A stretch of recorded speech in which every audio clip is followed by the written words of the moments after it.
Check. 1, 2, 3. The Debrief. This is the Debrief. Your guide to Detroit. Your guide to Detroit's arts and entertainment scene. This is the Debrief.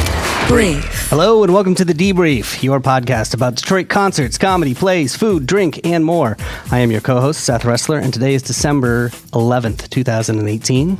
And I'm Becky Scarcello. Oh, so I'm the new guy to Detroit. That's the way it works. Yep, and I'm the veteran. You are. The longtime resident. Born and raised in South Detroit. Exactly. Anyway. As the saying goes.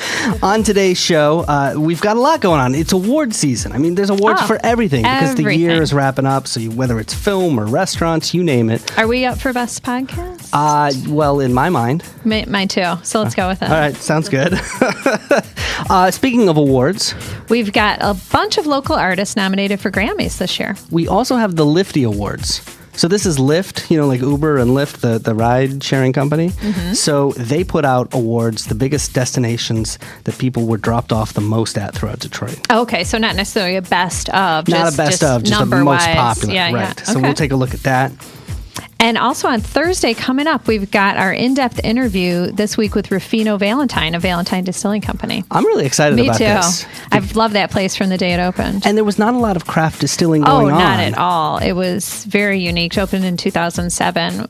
Very new concept here. Well, very cool.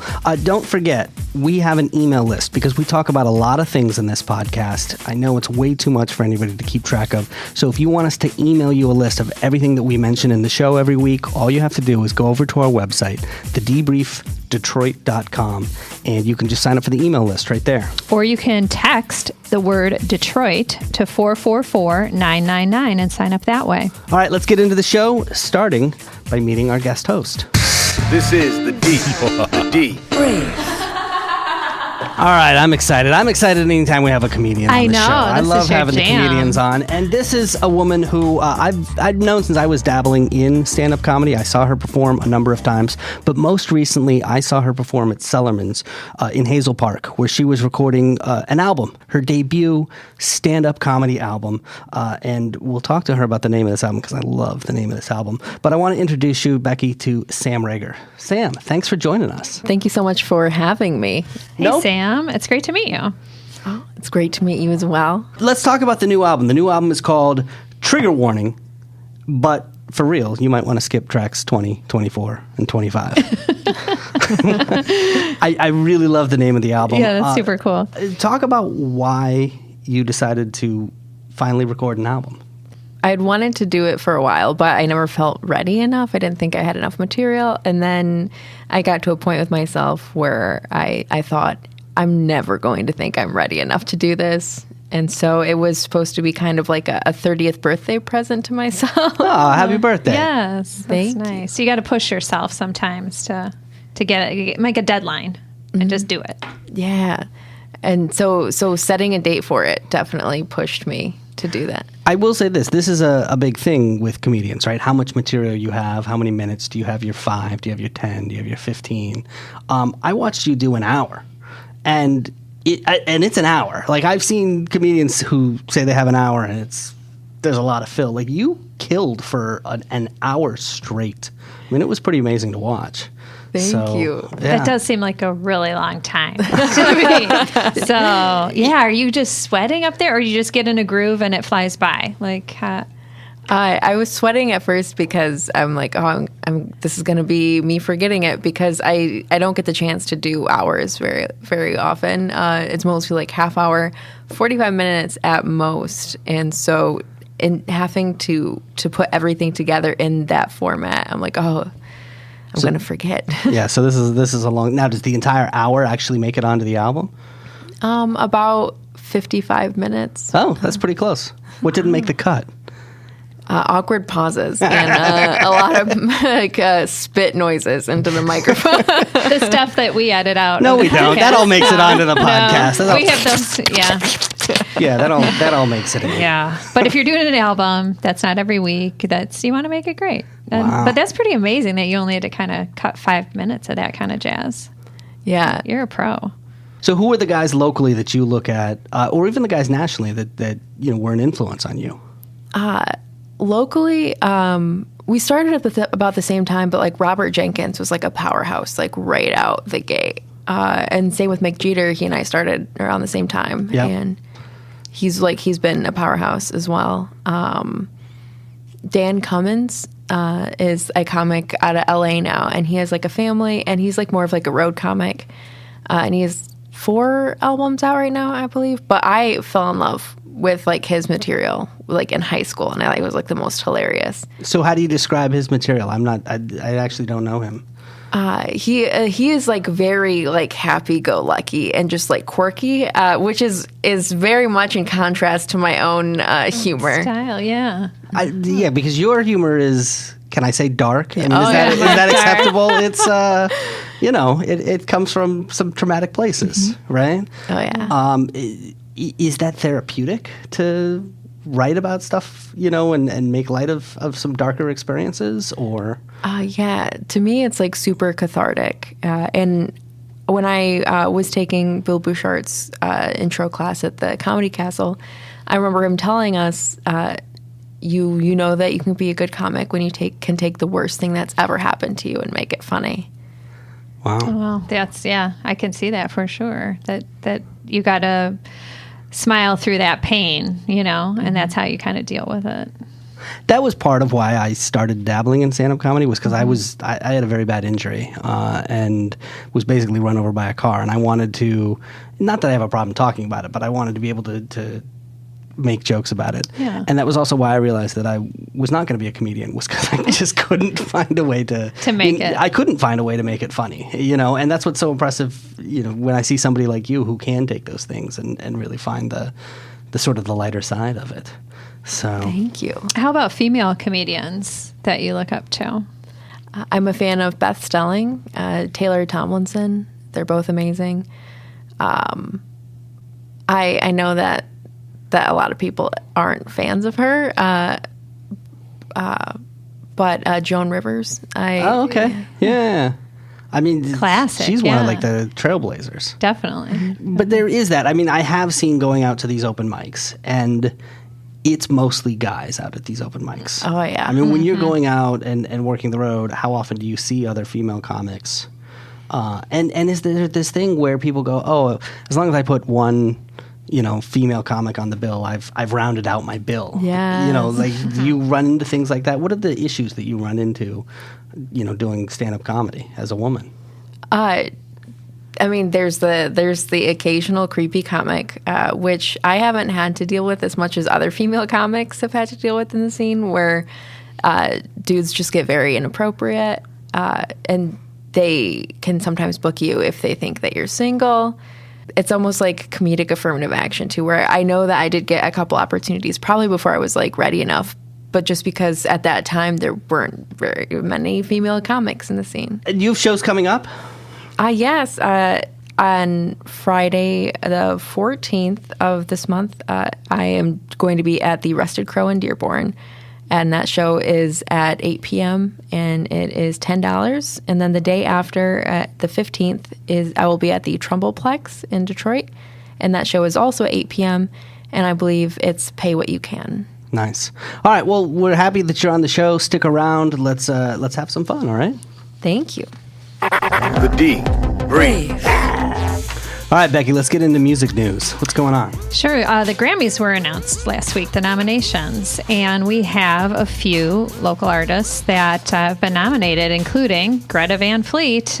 We talked quite a bit with Gary about Gary Graff about their, saving rock sort of thing and the controversy Here's around the that. good news. This is their first album too, Sam. It is. So we could be talking about your Grammy next year at this time. Exactly. So they were nominated for 4, whether, however you feel about them, including Best New Artist, Best Rock Album, Best Rock Performance, and Best Rock Song.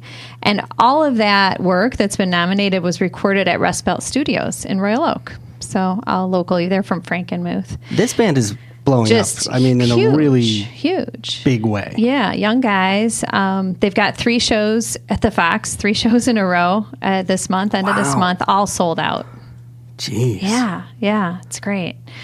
So Eminem is also up for a Grammy for Best Rap Song, Lucky You.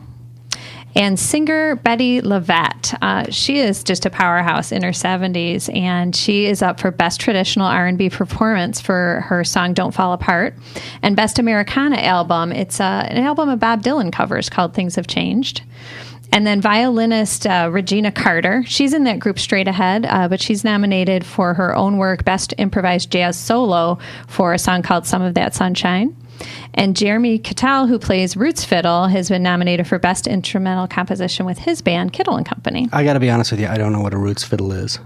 So like a more, I guess, down-to-earth violin.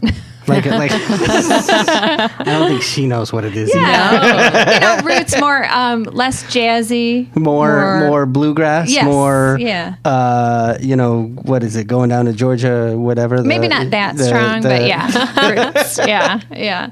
So you can see all the nominations at Grammy.com. So have you guys seen this new marquee at the Fillmore? I've seen photos, so it's actually up. It's up. It's not complete. I guess the whole thing's going to be final by Christmas, but the sort of centerpiece of it and the reader boards on the side are up. They're digital format now versus, the little letters that are placed on there. So it's like what the Fox has with the digital screens, but the thing in the middle is a giant F. Which is the grade it deserves. I agree. It's very Vegas. Yeah, it is. I mean, it looks like, you were saying this before we recorded, it looks like the Fandango logo, the movie ticket company, right? Mm-hmm. I mean, it's just kind of gaudy. And it's supposed to be updated. And this theater is 93 years old and just been renovated over the summer. It's gorgeous inside. They've just done some amazing things, and this just feels like it cheapens it. Yeah. Personally, I think, but... Mm-hmm. I'm not a fan. Yeah, been a lot of buzz on social media about it. Now, Sam, weren't you telling us you live next door to that building? Yeah, I lived in the Fife, which used to be a shoe store back in the day. The first 3 floors were the store, and then the 4th through the 12th floors were all like the factory. Okay, and when was this? It was in 2010 and 2011, and they formed the giant mechanical man in it while we were living there. Wait, I don't know what that is. It's a movie that had Jenna Fisher in it. Okay. They filmed it there. And they filmed it. This is must be when all the film incentives were here. Exactly. How was that?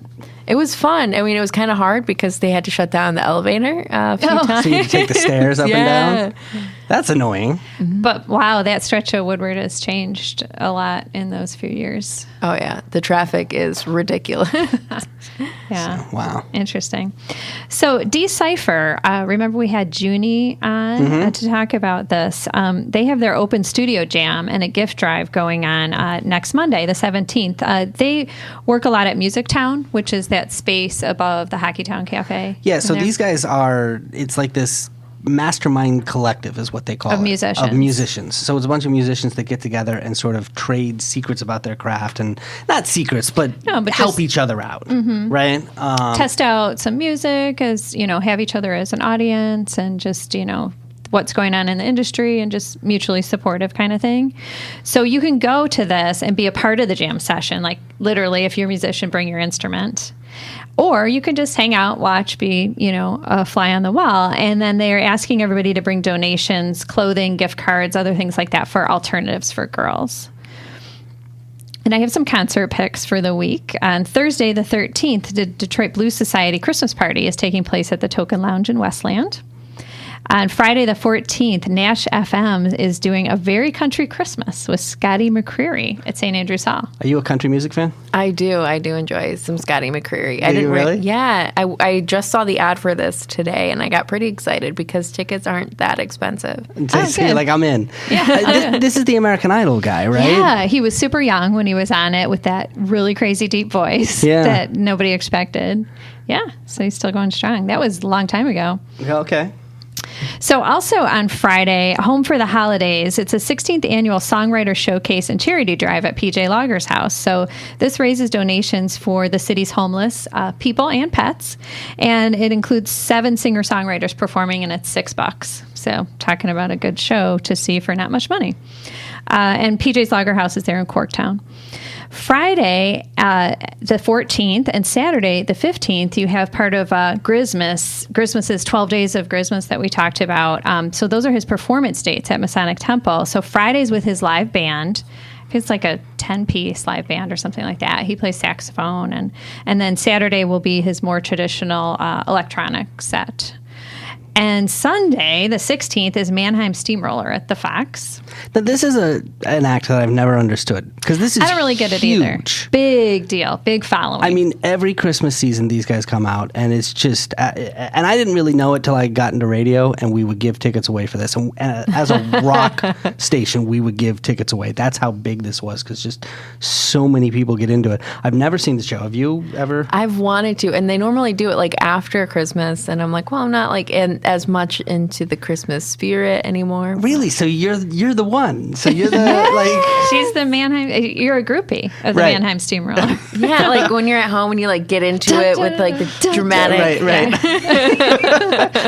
Are you a classical music fan of normally, or is this an exception to the rule? Mannheim Steamroller and then Trans-Siberia Orchestra. Yes, that's similar, the other one, similar. right? Yes. Yeah. So, all right. Yeah. So, and then our friend of the pod, Sax Appeal, who we had on as a guest co-host a while back, he's got his show Wednesday, December 26th at Aretha's Jazz Cafe, playing a night of soul jazz with a few of his friends. And tickets on sale on Monday the 17th at 10 a.m. for Justin Timberlake. He just added 2 Michigan dates to his Man of the Woods tour. So he's been canceling a few shows here and there because he had vocal cord problems. All right. So he's then been adding on to the end. So he'll be at LCA on March 25th and at the Van Andel Arena in Grand Rapids on April 4th. You a JT fan? Oh, NSYNC is my jam. I miss his little ramen noodle hair. Oh, yeah. A little shorter now. All right. But you don't know if you're going to get tickets to the solo show. I recommend it. You recommend it? Yeah. I saw it in Columbus. It's pretty sweet. A lot of great effects. Yeah. All right. Well, if the visual's good, I will. Coming up in just a few, there are some new pandas at the zoo, and they're red. We'll tell you about them. The D. Breathe. All right, guys, I want to get into a news story that caught my attention this week. Not really a news story so much as another award. I mean, it's the end of the year. It's the award show. It is. It really is. But this award was one that I'd never heard before. This is the 2018 Lifti Awards. You guys take Lyft or Uber? Sure. I don't know why I take Lyft, because I am under some sort of delusion that that's more socially I know responsible that was a thing for a while, Uber. but I don't it's know not if exactly I don't really true. know if it's true, but Not you know, really. it's good marketing. But anyway, Lyft published a list of the most popular drop-off destinations in a number of cities, including Detroit. So I'm going to tell you the category. You tell me if you can guess the most dropped off location for Lyft. Now, you're talking city of Detroit or Metro Detroit or suburbs? These look like they're mostly city of Detroit, yeah. City, okay. So All right. what is the most visited bar in Detroit? Bar? Number one And this is this past year. in 2018. Gold Cash Gold. It's got to be a big... You have a low opinion of Lyft users, don't you? I would guess somewhere downtown. It is downtown. Probably There's not. no open mic. Actually, that's not. You know what? necessarily I'm true. going to guess Detroit Foundation Hotel, because it's just so big in there.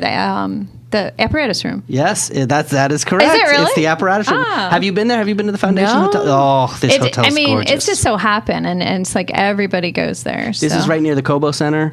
Right across from the Cobo. street. Yeah. Old firehouse. Yep. Oh, I've seen that. And place then, before. they were named in Time Magazine's 100 best places to visit in the world. So I think just everybody started going And they there. like supporting local artists. Oh, I mean, they're there's very Detroit community-oriented musicians. boutique hotel, 100 rooms there, and they emphasize the bar and the restaurant as much as the hotel experience. I mean, the food is amazing. Yeah. Even to just get a super sandwich and down to like the chef's tasting everything's great.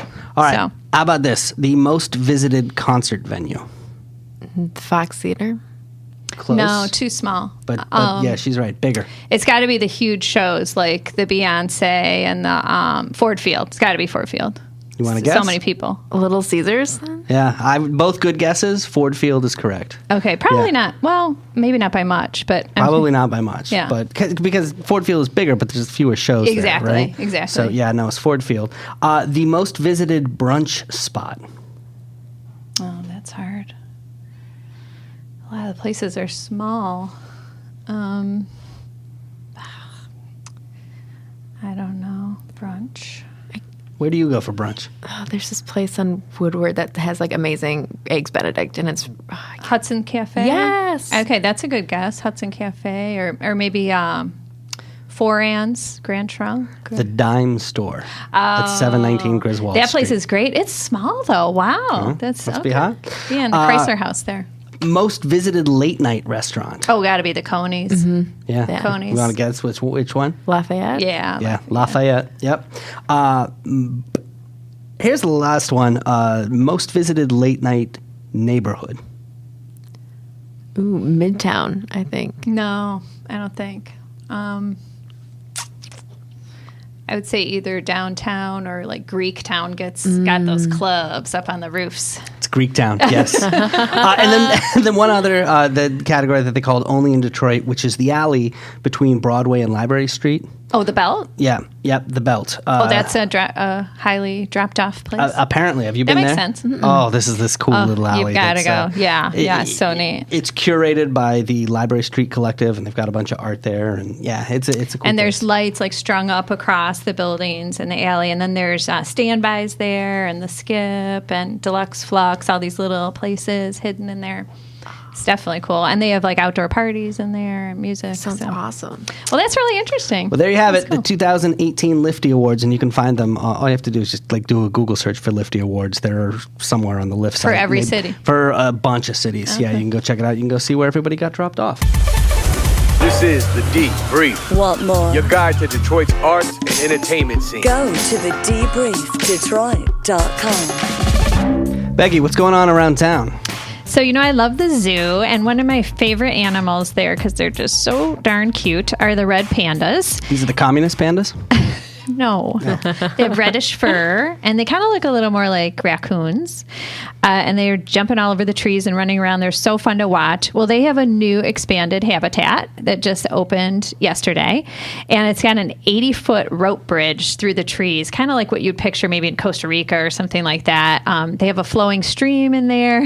In the summertime, they're going to have misting areas to cool themselves off, and more land to roam around, and new nesting spots. And so I guess it grew from 4,000 to 14,000 square feet. These pandas have a nicer home than I do. I know, that's big. And my only concern, I know this is selfish, is that we're not going to be able to see them as well. Because now there's reality. I didn't even think about that. But it's better for them. My concern is I need a resting spa. Like, how do I get this? I don't have a bridge in my house. You could move to the zoo and live outside. I mean, if you really want that. I thought the misting areas were for the visitors.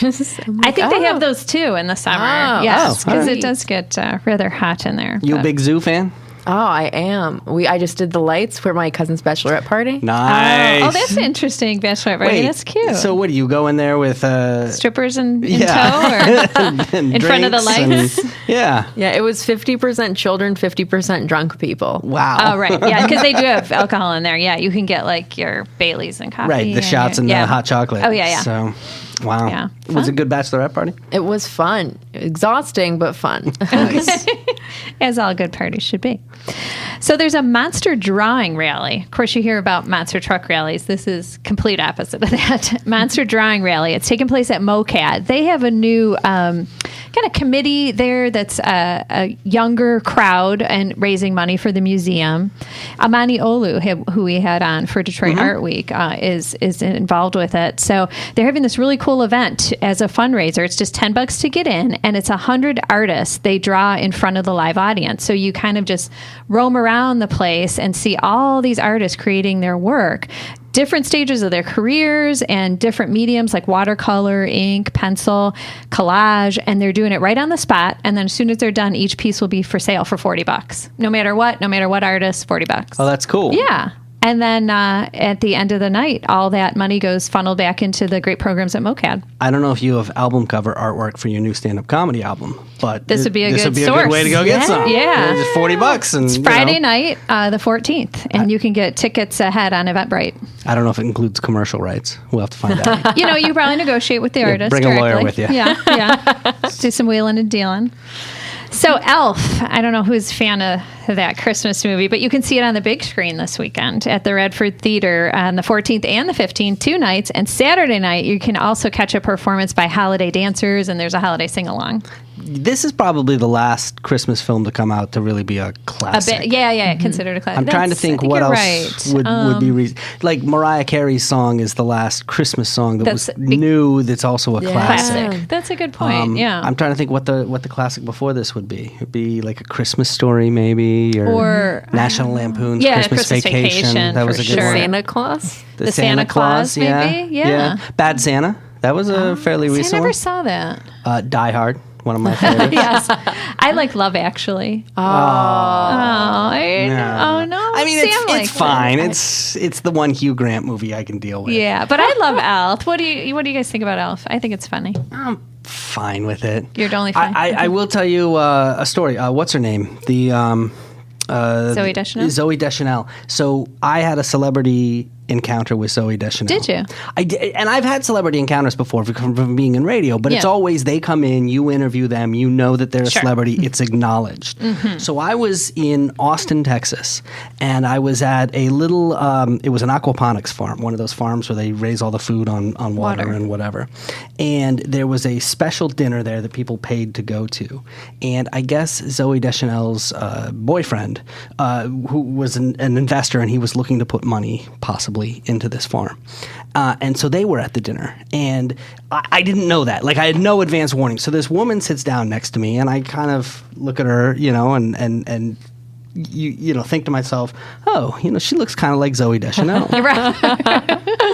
And then we start talking, and Zooey Deschanel has a very distinctive voice and cadence and way of speaking. And I hear her talk, and I'm like, oh, she sounds like Zooey Deschanel. And then as you get into it, I start to realize, and it's literally like there's like 30 minutes of sitting there going, am I sitting next to Zooey Deschanel? I think I'm sitting next to Zooey Deschanel. And she was super cool. She was pregnant at the time. Okay.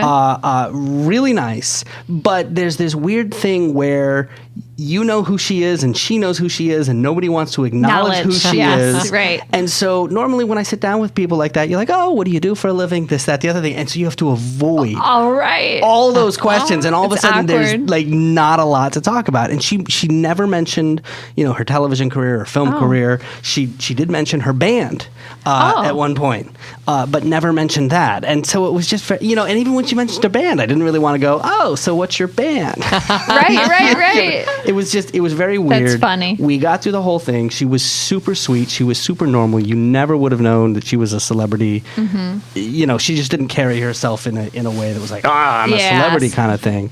And then we got to the end, and somebody next to me comes up and goes, do you know who you were sitting next to the whole time? And I was like, yeah. It was weird. That's funny. So, Fleet Detroit, Junk City, 3rd annual holiday flea market. So, gift giving, Christmas time can be kind of wasteful. You're buying all this new stuff. Well, how about a more eco-friendly way to shop at a flea market? So that's kind of how they're promoting this. It's on Sunday, the 16th at Outer Limits Lounge. It's Detroit, right on the border of Hamtramck there.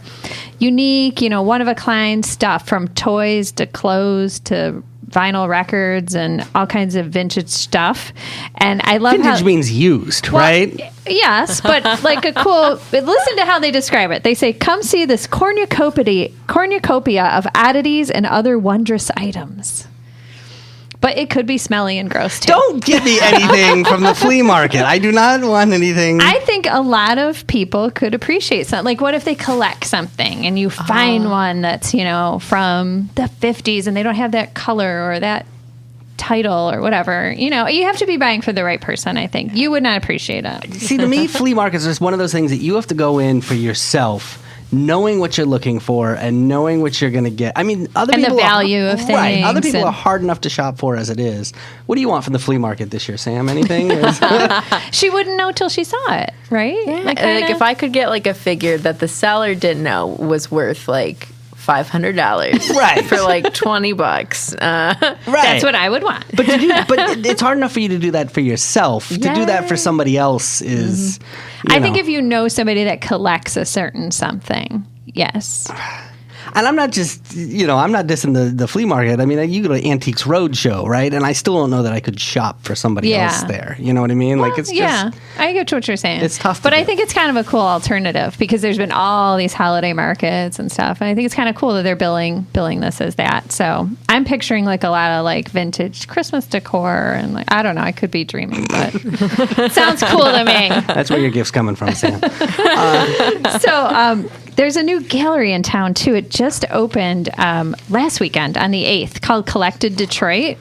So I had an opportunity to interview Nancy Rodwin, who's an artist in her own right, and we did another interview with her for her book Purged, but she's also now the managing director of the Collected Detroit Art Gallery, and she describes it as her dream job, and I'll can tell you why if you go check out our interview on our website. But just a little snippet about it is their first exhibit is called Detroit in the World, Selections from a Detroit Art Connoisseur's Collection. So it's basically bits of a major Detroit art collector's stuff. So displayed and for sale. And a really cool part of their model is normally if works of art are resold, artists don't get another cut of that, especially not in the U.S., but this Collected Detroit Gallery is doing a payment to the artist model, which is really cool. And they're hanging Detroit artists next to world-renowned artists, in the same space. So you've got like our own Charles McGee, and they might be back to back with a Picasso or a Man Ray or something like that, mixed in. So hence the name collected in that sense, plus collector stuff. So go to thedebriefdetroit.com and read all about my interview with her. And it's open now on 4th Street, 24394 4th Street in Detroit. This is the Detroit. This is the Debrief. All right. That's a show, Sam. I had a blast. Good. We got more to come. We had to nudge her to say that. I know. She's like, okay. All right, we're not done yet. Before we get out of here, a couple of things. First of all, we have a mobile app. You can download it for your iPhone or for your Android phone. And, of course, we have Amazon Echo ability. So you just say, Alexa, enable the Debrief podcast and listen that way. Don't forget, Thursday's guest is going to be Rufino Valentine. He is the founder of Valentine Distilling Company over in Ferndale. And I'd like to give a shout out this week to a local company. They're in Hamtramck called Better Life Bags, woman owned, all women employees. And they make things out of leather. You can design your own bag, like custom make your own bag. And it's really pretty reasonable cost. Like, pick the style you want, the size, the fabric that goes with the leather, if you want pockets or zippers and all that kind of thing. And they turn it around. It's unbelievable. It's like 17 days or something like that. Oh, my gosh. So great for yourself, great for gifts.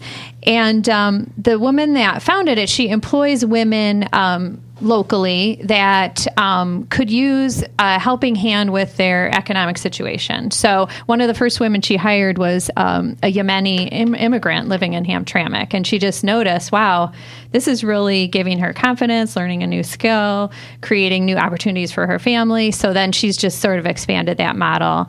And they also have jewelry. So I went on and bought for a bunch of my friends their leather earrings. So they use the scraps from the bags to make these really cool, like fashionable earrings. So, and also very reasonably priced. So I just wanted to encourage everybody to check that out for gifts. All right, what about you, Sam? Anybody you want to give a shout out to? The Definitive Style Exclusive. It's a brand that is locally owned. It's Detroit owned, female owned, and the clothes are very simple. They promote confidence.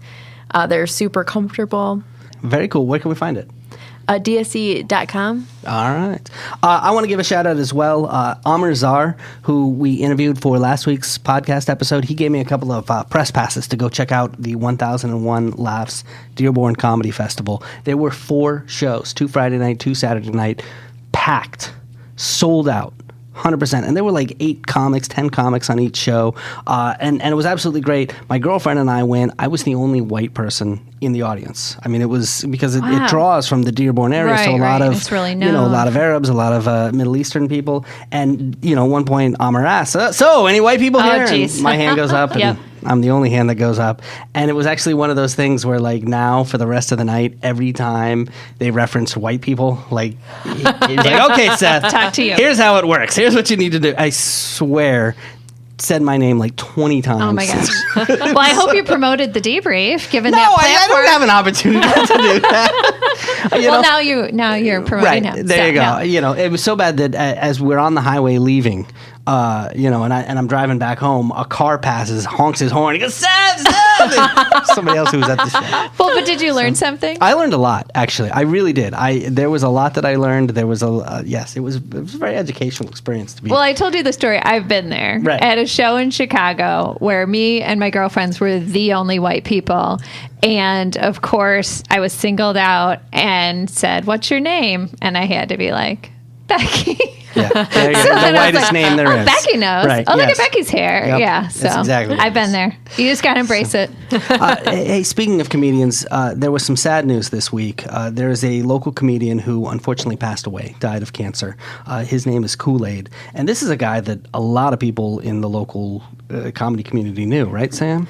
Yeah, he's been around since the early 90s. He ran a show at Baker's Keyboard Lounge every Monday. That was very hard to get up on, and because it helped people become a better comic, the audience there it was standing room only. Look, I know that he also was on BET Comic View and season 1 of Bill Bellamy's Who's Got Jokes, and there's just a lot of people in the. I just heard, he's not a guy that I ever met, but a lot of people were just big fans. Heather J talked about him. I noticed Sax Appeal wrote on his Instagram. I thought this was really sweet. He said, "For those of you who knew him, you knew the moment he walked into a room, your face and ribs were about to be sore from him cracking you the hell up." Yeah. And he said he lights up a room, and he said if Kool-Aid didn't make fun of you, then he probably didn't like you. Really nice. So anyway, that's the show. Thank you, Sam, for hanging out with us. And the new album, and the full title again is... Trigger warning, but for real, you might want to skip tracks 20, 24, and 25. It makes you laugh, just the title, so I can't wait to hear That's it. out December 21st. People will be able to find it in CD Baby and everywhere that you get your Anywhere you albums, can stream it, right? So, well, very cool. Come hang out with us tomorrow. Until then, Detroit's moving. Keep up. The Debrief. Your guide to Detroit's arts and entertainment scene.